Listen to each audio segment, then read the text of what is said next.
ফলে আমরা দেখছি যে আমাদের প্রথম অধ্যায়টা পুরোপুরিভাবে শেষ হয়েছিল। আজ আমরা ইতিহাসে দ্বিতীয় অধ্যায় শুরু করবো, অর্থাৎ ভারতীয় উপমহাদেশে আদি মানুষ। এখান থেকে আমরা আজ পড়ব। চলো দ্বিতীয় অধ্যায়, যাযাবর জীবন থেকে স্থায়ী বসতি স্থাপন। মানে কতটুকু পর্যন্ত পড়বো এই অধ্যায়টাতে তা আমাদের দিয়ে দিয়েছে, অর্থাৎ তা বলা আছে যাযাবর জীবন থেকে স্থায়ী বসতি স্থাপন, অর্থাৎ মানুষ স্থায়ীভাবে বসবাস করতে কখন শুরু করছে সেই সম্বন্ধে পর্যন্ত আমাদের পড়ব। তারপর দেখো, স্কুল থেকে দল বেঁধে একদিন চিড়িয়াখানায় যাওয়া হলো। সঙ্গে দিদিমণি ও মাস্টারমশাইও ছিলেন। শিল্পাঞ্জি দেখে তিতির বলে উঠল, জানিস মানুষ আগে শিল্পাঞ্জির মতোই ছিল, মানুষ আগে শিল্পাঞ্জির মতোই ছিল। আচ্ছা, আমি বলতে চাইছি যে এখান থেকে যা যা আমরা প্রশ্ন পাবো সরাসরি এখান থেকে উত্তরগুলো তা করে নেব। বুঝতে পারা গেল? বেশ। তাছাড়া শিল্পাঞ্জি ভালোভাবে দৌড়াতেই পারে না। সিধু বললো তখন, চল আমরা সবাই দিদিমণিকে জিজ্ঞেস করি। অরুণ বলল, দিদি মানুষ কি সত্যি একসময় শিল্পাঞ্জির মতো ছিল? দিদিমণি বললেন, আজ চিড়িয়াখানা ভালো করে ঘুরে দেখো, কাল ক্লাসে আমরা এ বিষয়ে কথা বলবো। মানে আজকে ভালোভাবে তোমরা কি বলছো? বলছো চিড়িয়াখানাটা ঘুরে দেখো কি কি আছে। কি রে চিড়িয়াখানাতে? বলো চিড়িয়াখানাতে গেছি, কোনোদিন গেছি বাবু? আচ্ছা, আমরা তো ডিয়ার পার্ক গেছি পুরুলিয়াতে। হ্যাঁ, ডিয়ার পার্ক কত কি আছে, পশু পাখি। হ্যাঁ, তো এর থেকে আর চিড়িয়াখানাতে কলকাতা চিড়িয়াখানাতে আর বহুত কিছু জিনিস আছে। আদিম মানুষের কথা আবার 2 নম্বর 2.1 থেকে এখান থেকে দেখি। আচ্ছা, চ্যাপ্টারটা বেশি বড় নয়, যদি আজকে শেষ করা হয়ে যাবে, কিন্তু আজকে শেষ করবো না, আর একটা ক্লাস নেব। তো কার না আমরা পড়ে প্রশ্ন উত্তরগুলো করে নেব। এনেছে দেখিনি। আদিম মানুষের কথা, মানুষ ও তার কাজকর্ম নিয়ে মানুষের ইতিহাস। মানুষ আবার একটি বিশেষ প্রাণীও, মানুষ বলছে এক প্রকার প্রাণীও বিশেষ প্রাণী। শরীরের নির্দিষ্ট কতকগুলি বৈশিষ্ট্য থেকে আলাদা করে মানুষকে চেনা যায়। লক্ষ লক্ষ বছর ধরে নানান বদলের মধ্যে দিয়ে এই বৈশিষ্ট্যগুলি তৈরি হয়েছে। এক বলতে সরাসরি এক রাতে কিন্তু এই বদল ঘটে না মানুষের মধ্যে। 2 পায়ে হাঁটা, হাতের ব্যবহার, লম্বা মেরুদণ্ড, এই সবাই মানুষের বৈশিষ্ট্য। আর তার মেরুদণ্ডের উপর রয়েছে একটি বড় মস্তিষ্ক। এই মেরুদণ্ডের উপরে একটি বড় মস্তিষ্ক, মাথা। এই যে মস্তিষ্ক এখানে ভিতরে নেই, আমাদের মধ্যে থাকে। মানুষ একমাত্র প্রাণী যারা হাতের বুড়ো আঙুলকে কোনো কিছু ধরতে ব্যবহার করে। আচ্ছা, আমরা সবসময় এই যে বুড়ো আঙুলটা আছে, আমরা এমন একমাত্র প্রাণী যা আমাদের সব কাজ, যত কিছু কাজ করি না কেন, আমাদের এই বুড়ো আঙুলটার কিন্তু প্রয়োজন নেই। বৃদ্ধ আঙুলটার আমাদের প্রয়োজন নেই। যে কোনো কাজ করো, তুমি কলম দুটো ধরবে না, তবু তোমার এই বৃদ্ধ আঙুলটার প্রয়োজন হবে না। এরকম ভাবে কি লিখতে পারবে? তুমি পারা যাবে, কিন্তু এইটা প্রয়োজন। আচ্ছা, ভাত উঠাতে সময় এই 4টা আঙুল দিয়ে উঠাবার থেকে এই হাতটা দিয়ে যতক্ষণে ধরা দিত তখন উঠে যাবে। কোনো কিছু খাওয়ার সময় এই আঙুলটা আমাদের প্রয়োজন। আর বলছে মানুষই এমন একমাত্র প্রাণী যাদের বুড়ো আঙুলটার প্রধান কাজ অন্যান্য আঙুলগুলোর তুলনায়। তো আমাদের 5টা আঙুল সমান নয়, কিন্তু 5টা আঙুলে কম বেশি করে কাজ আছে। বেশ, দেখো তারপর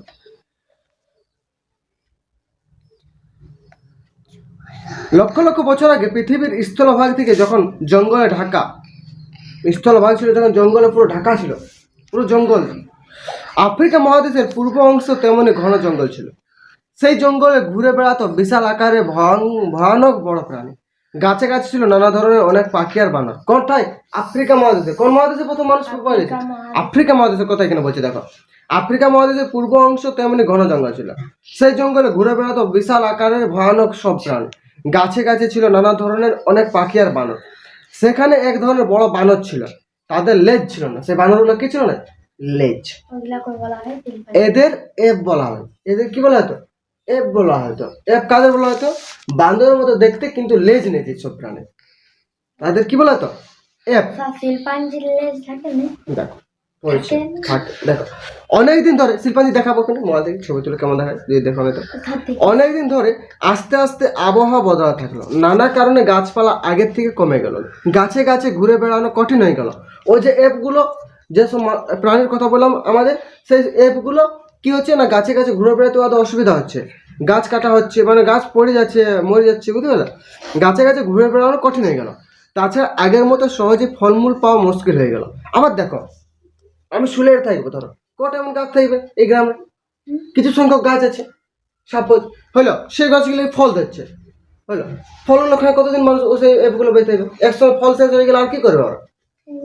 খাইতে থাকতে হবে, কি খাবে? তখন ওরা কি করছো, তাছাড়া আগের মতো সহজে ফলমূল পাওয়া মুশকিল হয়ে গেল। তখন এপদের একদল গম্ভীর গভীর জঙ্গলের খোঁজে বেরিয়ে পড়লো। তখন তাদের মধ্যে ওই যে অ্যাপগুলো ছিল দক্ষিণ আফ্রিকায়, এই আফ্রিকা মহাদেশে, তাদের মধ্যে কোনো একদল অ্যাপ ওইখান থেকে একটা বড় কোনো জঙ্গল খুঁজতে পারলো। ওই জঙ্গল থেকে এখনো বহুত বড় আছে, বিশাল বড়। আরো বলছি যদি কোনো বড়, হ্যাঁ আবার যদি কোনো বড় জঙ্গল পাওয়া যেত, এখান থেকে না, এখান থেকে তুমি শুরু করো। অন্য দলটি খাবার খুঁজতে গাছ থেকে মাটিতে নেমে এলো, দু পায়ে দাঁড়াতে চেষ্টা করলো, খাবার সহজে পাওয়া গেল না, তাই খাবার খোঁজা শুরু হলো। এরপর হলো কোনোভাবে দাঁড়াতে পারা মানুষ। এরপর আস্তে আস্তে ওই মানুষগুলো যারা দাঁড়াতে পারছিল না, হামাগুড়ি দিয়ে দিয়ে চলছিল ওই অ্যাপগুলো, একসঙ্গে তার কোনো রকম করে দাঁড়াতে পারে মানুষ, হলো।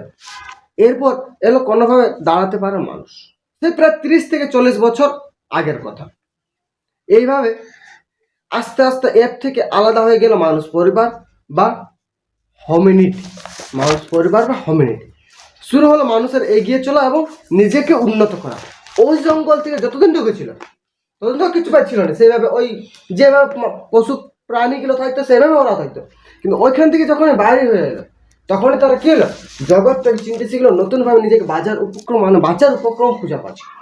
ধরো আমরা বলিনি ঘর থেকে বেরান দেয়, পরিবেশটাকে চিন, পরিবেশটাকে না দেখতে গেলে তাহলে পরিবেশটার সাথে মেশ, কিরকম প্রকৃতির সাথে মেশতেছে, তবে তুই কিছু জানতে পারবি।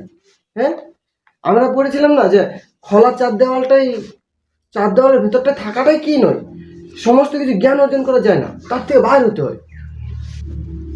শুরু হলো মানুষের এগিয়ে চলা এবং নিজেকে উন্নত করা। দেখো এই ছিল আমাদের মানে ছোট ছোট পয়েন্ট। এরপর থেকে যেটা আমরা পড়বো, এখান থেকে অ্যাকচুয়ালি তোমার প্রশ্নোত্তর প্রচুর পরিমাণে হয়। আদিম মানুষের নানা রকম। আদিম কথা মানে হলো খুব পুরনো বা গোড়ার দিকে। আদিম খুব পুরনো সময়ের মানুষ বোঝাতে আদিম মানুষ ব্যবহার করা কথাটা ব্যবহার করা হয়। এখনো পর্যন্ত সবচেয়ে পুরনো আদিম মানুষের খোঁজ পাওয়া গেছে পূর্ব আফ্রিকাতে। আদিম মানুষের মধ্যে নানা রকম ভাগ রয়েছে, মূলত মস্তিষ্কের আকার থেকে এই ভাগগুলি করা হয়। এই আদিম মানুষের বলছে নানান ভাগ আছে, যেমন কি কি ভাগ ছিল, আচ্ছা দেখো, Australopithecus, Homo habilis, Homo erectus, Homo sapiens, অর্থাৎ একটা দুটো তিনটে চারটা মানুষের ভাগ দিয়েছে। অর্থাৎ ওইখান থেকে শুরু হয়ে কীভাবে এলো, মূল মস্তিষ্কের আকার থেকে সেই ভাগগুলি ভাগাভাগি করা হলো। এইখান থেকে তোমার প্রতিটা প্রশ্ন কমন বটে, এবং এই পুরো চ্যাপ্টারটা এই জায়গাটাতে পুরোটাই তোমাকে এখান থেকে পুরো যে চ্যাপ্টারটা আছে এটা পুরোটাই তোমাকে খাতার মধ্যে টুকে রাখতে হবে, এই পয়েন্টগুলো। এখন এখান থেকে কোন শর্ট কোয়েশ্চেনটা দিয়ে দিবে, কোনো বোঝা মুশকিল। দেখো আমি পড়ান দেবো, বলে দিচ্ছি, বুঝে নিচ্ছি। আদিম মানুষের নানান কথা বলছি, ঠিকই দেখো আদিম কথার মানে কি পরীক্ষার সময় আসতে পারে, খুব পুরনো বা গোড়ার দিকের কথা। একটা প্রশ্ন পাইলে 2 নম্বর প্রশ্ন কি পাবো, অস্ট্রালোপিথেকাস হলো এর থেকে যে মানুষগুলো এসেছে পরীক্ষার সময় আসতে পারে। দেখো এর থেকে যারা মানুষ হয়েছিল তারা কোন শ্রেণীর মধ্যে অন্তর্ভুক্ত ছিল, এই অপশনগুলো তোমার দিয়ে দিবে। Australopithecus, Homo habilis, Homo erectus, যেগুলো চুজ করো, রাইট চিহ্ন দাও। দেখো অস্ট্রালোপিথেকাস থেকে যদি প্রশ্ন আসে তাহলে এরা ছিল আনুমানিক 4 লক্ষ থেকে 30 লক্ষ বছর আগেকার, 30 থেকে 40, অর্থাৎ 40 থেকে 30 লক্ষ বছর আগেকার। এরা 2 পায়ে ভর দিয়ে কোনো ক্রমে দাঁড়াতে পারতো, হাঁটতে পারতো না, এরা দাঁড়াতে পারতো 2 পায়ে ভর দিয়ে। শক্ত বাদাম, শুকনো ফল চিবিয়ে খেত, চল ছিল শক্ত ও সুগঠিত। এদের চলগুলো অর্থাৎ দাঁতের যে চলগুলো এদের খুব শক্ত ছিল এই মানুষগুলো। এরা চিবাইনি মানে যে কোনো শক্ত জিনিস খেয়ে নিতে পারতো। আমরা এখন বর্তমানে হাড়গুলো চিবাইতে কঠিন লাগে, কিন্তু এদের হাড় প্রচুর পরিমাণে, এদের চল খুব শক্ত ছিল। এরা গাছের ডাল দিয়ে ধাক্কা মারতো, পাথর ছুঁড়তে চেষ্টা করতো, গাছের ডাল দিয়ে ধাক্কা মারতো। এই কোন প্রাণীগুলো, অস্ট্রালোপিথেকাস। এবার আসবে হোমো হাবিলিস, দক্ষ মানুষ ছিল এরা একটু দক্ষ ছিল। এরা ছিল প্রায় বলছে আনুমানিক বলতে কি একটা অনুমান করা হয়েছে, একদম এগ্রেট নেই যে এটি চালতে পারে, কিন্তু বনমালী কলেজ ওই সময়ের মধ্যে ছিল। এরা 26 লক্ষ থেকে 17 লক্ষ বছর আগেকার কথা বলছে, লক্ষর কথা বলছি এখানে। এরা দলবদ্ধভাবে থাকতো, হাঁটতে পারতো। ফলমূলের পাশাপাশি এরা সম্ভবত কাঁচা মাংস খেত। এরা কিন্তু কাঁচা মাংস খেত। দক্ষ মানুষ দেখো অস্ট্রালোপিথেকাস কিন্তু খেতেন, এরা কাঁচা মাংস খেত। এরাই প্রথম পাথরকে অস্ত্র হিসেবে ব্যবহার করে একটা পাথর দিয়ে আরেকটা পাথরকে জোরে আঘাত করে পাথরের অস্ত্র বানাতো। তাদের পরীক্ষার সময় এইখান দিয়ে পড়ে প্রথম পাথরের অস্ত্র কোন শ্রেণীর মানুষগুলি বানিয়েছিল? Homo habilis. হোমো ইরেক্টাস সোজায় দাঁড়াতে পারা মানুষ। এরা সোজায় কিন্তু দাঁড়াতে পারত। ওরা হালকা করে কোন রকমকে দাঁড়াতে পারতো, তারপরে ওগুলো হালকা হালকা দাঁড়াতে পারতো, কিন্তু এরা সোজায় দাঁড়াতে পারছিল। এরা ছিল আনুমানিক 20 লক্ষ থেকে 3,50,000 বছর আগে। এরা দু পায়ে ভর দিয়ে সোজায় দাঁড়াতে পারতো, দলবদ্ধভাবে গুহায় থাকতো। এরা কিন্তু গুহায় থাকতে পারত। এরা শিকার করতে পারত। এরা প্রথম আগুনের ব্যবহার শিখেছিল। এরা বানিয়েছিল স্তর কাটা নুড়ি পাথরের হাতিয়ার। শেষ দিকে বানিয়েছিল হাত কুঠার। শেষ দিকে এরা হাত কুঠার। তাহলে দেখো প্রথম আগুনের ব্যবহার যে মানুষগুলো শিখেছিল সেগুলো হচ্ছে হোমো ইরেক্টাস মানুষরা প্রথম আগুনের ব্যবহার শিখেছিল। বুঝতে পারা গেল? পরীক্ষার সময় প্রশ্ন কারো দলবদ্ধভাবে থাকতো না, এরাই হোমো ইরেক্টাস মানুষগুলো প্রথম দলবদ্ধভাবে থাকতো। এবার আসবো হোমো সেপিয়েন্স অর্থাৎ বুদ্ধিমান মানুষ। এরা আনুমানিক 2,30,000 বছর আগে এসেছিল। এরা দল বেঁধে বড় পশু শিকার করত, নানা গাছে কাজে আগুন ব্যবহার করত। এরা প্রথম আগুনের ব্যবহারও শিখেছিল, মানে আগুনের ব্যবহার তো এরা আগে শিখেছিল, কিন্তু এরা আগুনের ব্যবহারটা কাজে লাগাইতো।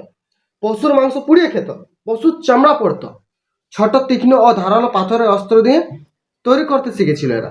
হলো এরা বর্ষা জাতীয় পাথরের অস্ত্র বানিয়েছিল। বর্ষা দেখেছিল এইরকম, এই যে পয়েন্টগুলো আছে, এই যে এইটা এরকম বর্ষা দিয়ে এরা অস্ত্র বানাতে শিখলো। এরা কারা? হোমো সেপিয়েন্সের মানুষগুলো। লক্ষ লক্ষ বছর ধরে আদিম মানুষ পাথর দিয়ে হাতিয়ার বানাতো। পাথর দিয়ে কি বানাতো? হাতিয়ার। সেই জন্য পাথরের যুগ মানুষের ইতিহাসের একটা বড় অংশ। পাথরের যুগকে সাধারণত 3টি পর্যায়ে ভাগ করা হয়। অর্থাৎ পাথরের যুগকে 3টি পর্যায়ে ভাগ করা হয়। সেই প্রতিটা ভাগে পাথরের হাতিয়ারগুলি আলাদা বৈশিষ্ট্য রয়েছে। তাছাড়া আদিম মানুষের জীবন ধারণও অনেক বদল ঘটেছে। তাহলে পাথরের যুগ ছিল 3টি পাথরের যুগ ছিল। পুরনো পাথরের যুগ, মাঝারি পাথরের যুগ অথবা মধ্য পাথরের যুগ, আর নতুন পাথরের যুগ বা মাঝের পাথরের যুগ বললেও আমাদের কোনো অসুবিধা হয় না। তাহলে পুরনো পাথরের যুগ, মাঝের পাথরের যুগ আর নতুন পাথরের যুগ। এবার আমরা পড়বো পুরনো পাথরের যুগ কি ছিল না, আনুমানিক খ্রিস্টপূর্ব 20 লক্ষ বছর থেকে খ্রিস্টপূর্ব 10,000 বছর পর্যন্ত ছিল পুরনো পাথরের যুগ। মাঝারি পাথরের যুগ কত খ্রিস্টাব্দ ছিল? আনুমানিক বলছে 10,000 খ্রিস্টপূর্ব থেকে 8,000 খ্রিস্টপূর্ব। এবং নতুন পাথরের যুগ ছিল 8,000 পূর্ব খ্রিস্টপূর্ব থেকে 4,000 বছর পূর্ব। দেখো পুরনো পাথরের যুগে যেসব হাতিয়ার কি ছিল, হাতিয়ার বড় ও ভারী পাথরের এবড়ো খেবড়ো শিকার করে ও বনের ফলমূল জোগাড় করে খেত।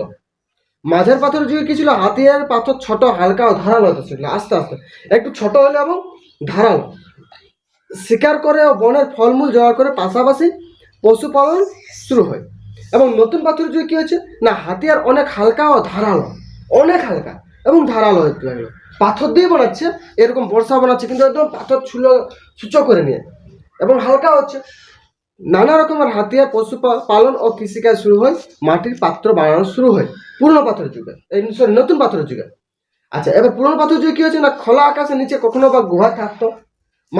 মানুষগুলোর কথা বলছে যে খোলা আকাশের নিচে কখনো বা গুহাতে থাকতো। মাঝার পাথরের যুগে মানুষগুলো কিন্তু আর খোলা আকাশের নিচে থাকতে লাগলো না, গুহা থেকে বেরিয়ে ছোট ছোট বসতি বানাতে শুরু করলো। ওরা নিজের সব বসতি বানায় থাকতে শুরু করলো।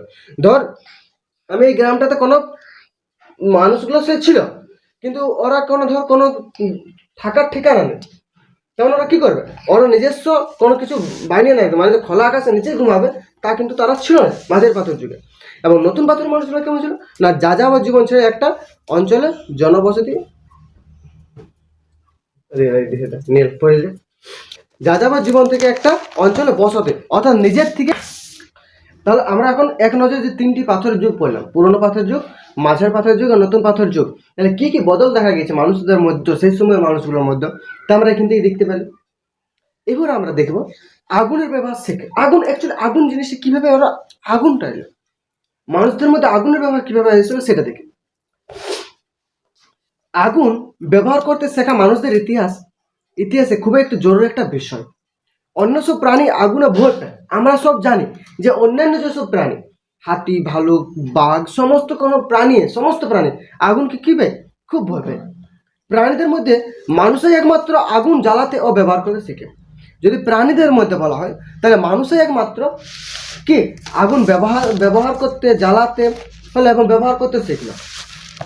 প্রথম থেকে বনে লাগা আগুন, অর্থাৎ যেগুলো বনে ঘষাঘষি করে কি আগুন লেগে যেত, সেটাকে আমরা কি বলি, দাবানল। দাবানল কাকে বলে? শুকা কাঠগুলোতে ঘষাঘষি করে যে আগুন লেগে যেত। অন্যভাবে জ্বলে ওঠা আগুন তারা দেখতো, বা অন্যভাবে জ্বলে ওঠা আগুন তারা দেখতো। পরে হয়তো কোনো এক সময় জ্বলন্ত গাছের ডালে এসে গুহার মধ্যে আগুন জ্বালিয়ে রাখতো, নিমতে দিত না। আচ্ছা, ওরা গুহাতে আগুন জ্বালাতো কেন? না, দেখছে সমস্ত পশু কি পাচ্ছে, আগুনকে প্রচুর পরিমাণে ভয় পাচ্ছে। তখন তারা কি করতো, তখন তারা ওই আগুন যে জ্বালানি সেই গুহাতে রেখে যেত, যাতে করে কোনো পশু আসেনি। পরে হয়তো কোনো এক সময় জ্বলন্ত গাছের ডাল এনে গুহার মধ্যে আগুন জ্বালিয়ে রাখতো, নিমতে দিত না তারা। এরপর হঠাৎ একদিন আদিম মানুষ আগুন জ্বালাতে শিখেছিল। ওই পুরোনো মানুষগুলো কোনো কারণবশত একদিন আগুন জ্বালাতে শিখলো। হলো হয়তো পাথরে হাতিয়ার তৈরি করতে গিয়ে চমকি জাতীয় পাথরের ঠকাঠুকিতে হঠাৎ জ্বলে ওঠা আগুন, অথবা কাঠে কাঠ ঘষে আগুন জ্বালিয়ে, মানে দেখছি যে শুকা গাছে দমে ঘষাঘষি লাগে একসময় কি জ্বলেছে, আগুন জ্বলছে। তখন তারা কাঠে কাঠ ঘষিল, আগুন জ্বালাতে শিখলো।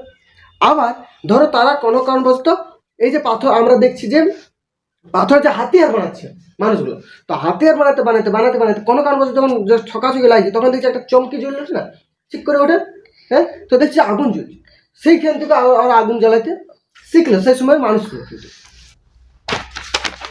দেখো, আগুনের ব্যবহার করার ফলে বেশ কিছু বদল দেখা যেতে থাকে। এইদিকে প্রচণ্ড শীতের হাত থেকে মানুষকে বাঁচতে আগুন। দেখো, শীতের সময়, এই যে শীত, এই সময় আগুন থেকে কি বাঁচার জন্য, শীত থেকে বাঁচার জন্য আগুনের ব্যবহার করছে। পাশাপাশি বিভিন্ন জন্তুর আক্রমণ মোকাবিলা করার জন্য আগুনের ব্যবহার শুরু হয়। তাছাড়া আগুনের ব্যবহার আদিম মানুষের খাবার অভ্যাসও বদলে দিয়েছিল। অর্থাৎ যে মানুষগুলো আগে কাঁচা মাংস খেত, পশু কাঁচা খেয়ে দিত, তারা দেখছে যে কি হচ্ছে, কোনো সময় এক সময় আগুন লেগে যাচ্ছে বনে। সেই বনে কোনো কারণবশত ধরো কোনো পশু যখন ঢুকে জীবন্ত জ্বলে যাচ্ছে, সেই পশু যখন মাংসটা খায় নি, তখন বেশ সেই লেগেছে কাঁচা মাংসের থেকে সেই পুরো মাংস। আবার কি লেগেছে, ধর কাঁচা মাংস যদি খায় তো কত শক্ত লাগবে, হ্যাঁ, তো দেখছি ওইটা শক্তও নয়। আর বলছে আগুনে মাংস, অর্থাৎ যদি পুরা মাংস, তাহলে তখন তারা কি খেতে শিখলো। সে সময় একসময় কাঁচা খাওয়ার বদলে খাবার আগুনে ঝলসে খাওয়া শুরু হলো। ঝলসানো নরম মাংস খেতে তাদের চল ও দাঁতের জ্বর কম লাগতো, অর্থাৎ চিবাইতে কম লাগতো। তাই ধীরে ধীরে তাদের চল সরু হয়ে গেল। আস্তে আস্তে দেখ আমাদের চল কি সরু হয়ে গেছে, বুঝলো। ওদের চল একটু মোটা টাইপের ছিল তখনকার, যেহেতু ওগুলো শক্ত আর চিবাই খাই। কিন্তু আমাদের আস্তে আস্তে দেখো, যত মানুষ দিন দিন কি হচ্ছে উন্নত, তত কিছু না কিছু পরিবর্তন ঘটে চলেছে। সামনে ধারালো সূচ, দাঁত ছোট হয়ে গেল, আরো নানা রকম বদল হলো চেহারায়। আদিম মানুষের জ্বর বাড়লো, বুদ্ধিও বিকাশ হলো। সেই সময় থেকে বুদ্ধি ও বিকাশও হতে আস্তে আস্তে লাগলো। এই ছিল 2.1 যে চ্যাপ্টার, অর্থাৎ দ্বিতীয় অধ্যায় 1 নম্বর যে প্রথম পয়েন্ট কি ছিল, আদিম মানুষের কথা। তো এই ছিল আদিম মানুষের কথা। এইভাবে আদিম মানুষ শুরু হলো। এরপরে ভারতীয় উপমহাদেশের আদিম মানুষ, অর্থাৎ হাতিয়ার ও জীবনযাপনের নানান দিক। এটা পড়ার আগে আমরা লুসি জিনিসটা পড়বো। দেখো, টুকরো কথা লেখা আছে না, লুসি 20 নম্বর পৃষ্ঠে টুকরো কথা যে লুসি আছে, এই লুসি কার?